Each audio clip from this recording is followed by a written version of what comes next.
I'm sure most people by now are familiar with the severe damage mechanic that was tested not that long ago by Gaijin in the Events and Tournaments tab. I had already made a video on that, but today I don't want to really talk about severe damage itself, even though it has just been pushed out to the live server as of today, which is its own problem and topic of discussion for another time. But I want to talk about what the actual testing showed us, and it was kind of an accident. Gaijin didn't mean to do this. And I am of course talking about the fact that there were smaller match sizes in the actual test event, and it was a lot of fun.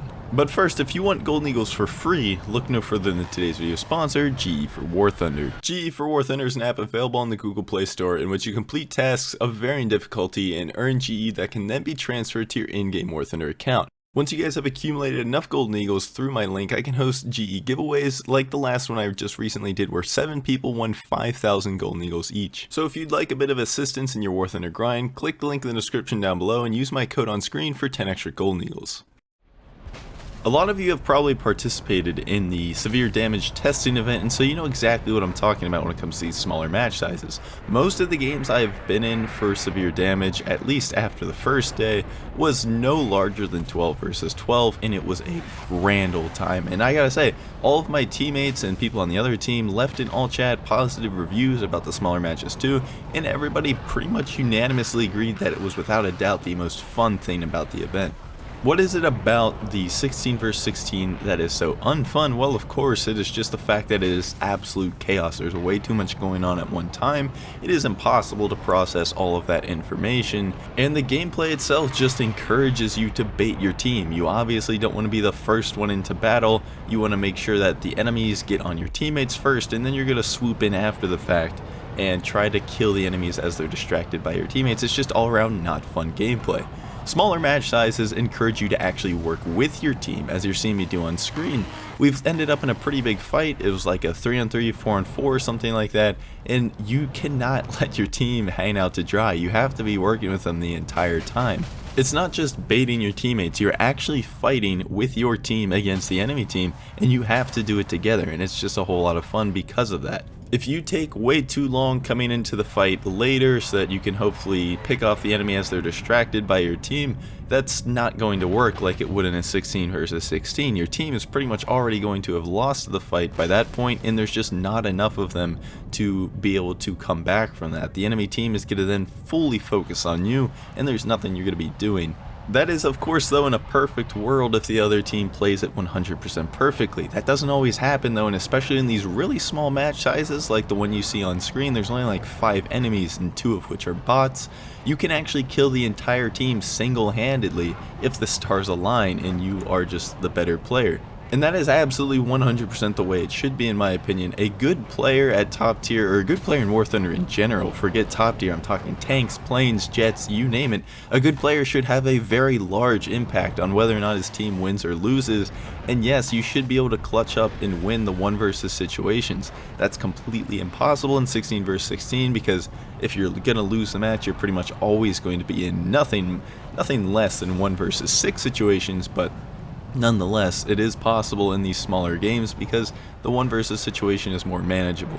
And I think that's ultimately the most alluring factor about these smaller matches, is people enjoy having the ability to control their games, and you're just not completely at the mercy of, I hope my team doesn't crumble in the first 10 seconds of the match because then I lose. For many reasons, I think that this test event has showed us that small top tier matches are definitely significantly more fun than 16 vs 16, and it seems that most of you guys that actually got around to testing it agreed, so that is good stuff. However, I will say that the bigger maps weren't particularly the most fun with these smaller size games. I'm talking like 6 vs 6 on a map like here on Vietnam. 6 vs 6 isn't necessarily the problem, I'm just saying that it could take place on a smaller map and be more enjoyable. It is still more fun than 16 versus 16, don't get me wrong, but I think a smaller map for a really small match size is definitely welcome. Of course, I would still rather it be an 8 versus 8 or 10 versus 10. I think after playing it, I would rather have 10 versus 10. Before, I thought 8 versus 8 seemed ideal, but I do think that 10 versus 10 is still going to be manageable, especially if they're using the current map pool of, Vietnam, Afghanistan, and all those larger maps. 16 versus 16 could still definitely exist, but it should be in the ARB EC game mode, and of course that would go with the ARB EC maps that we currently have as well. Granted, I do not think that ARB-EC is going to be the magical top tier fixture that a lot of people give it credit for and think it will be.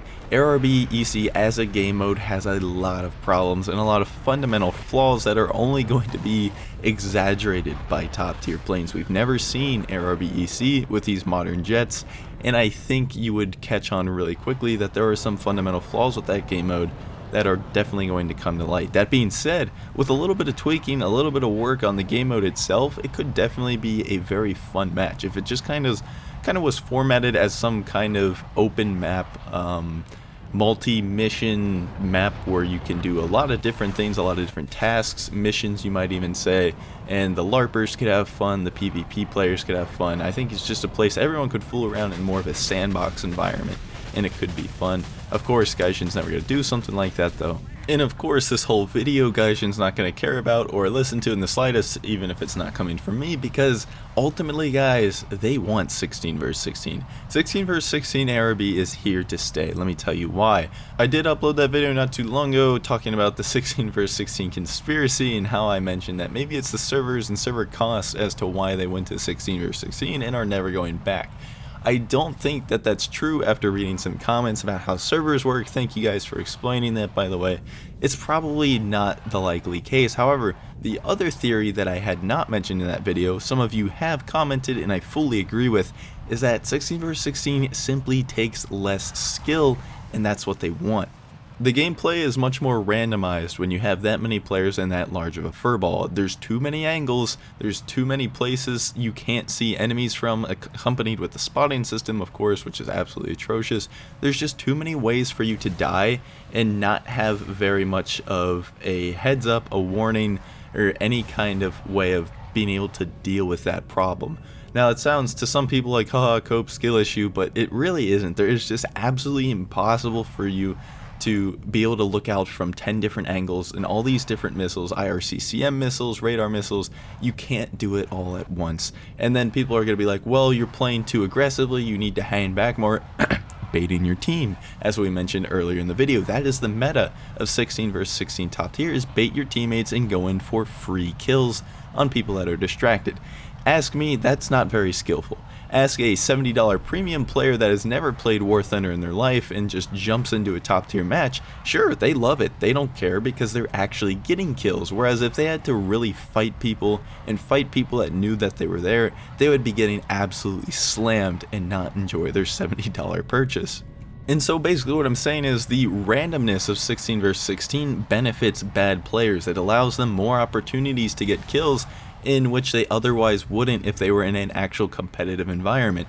On the flip side, the randomness significantly hurts people that know what they're doing and have some skill because they cannot utilize it to its full potential when there's a big portion of the game that is just left to chance.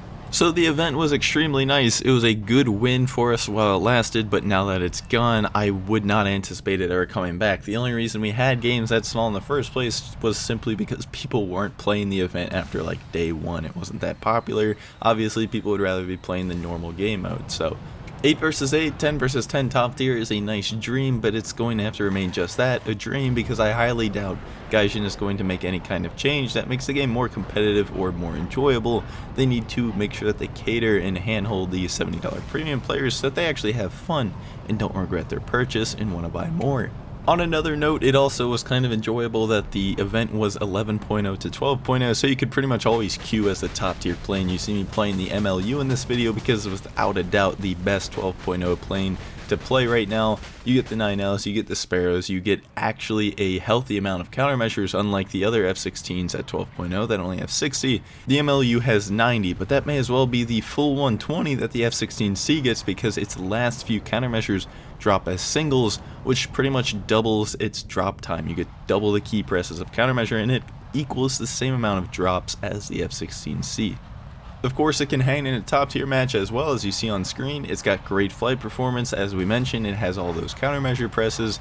The only real downside to it being in a full 12.7 match is the lack of IRCCM missiles, and of course, you don't have R27ERs, which is a bummer. All in all though, both in the event and in a normal ARRBQ, I think that the F-16 MLU is probably the best F-16 to play because the matchmaker at 12.0 is rather generous. You're not going to be playing top tier every game. You're going to see a lot of 12.3 matches, you're going to see a lot of 12.0 matches where you're absolutely just top tier in the game, and I highly recommend you guys play it if you have it. If not, it's probably not worth the grind if you have other F-16s, but regardless, it is a lot of fun and I did enjoy my time in it. Alright, that's probably going to be the last 16 vs 16 rant for a good while because I have no hope that it's ever going to change. We tried our best. Hope you guys enjoyed, and I will see you later.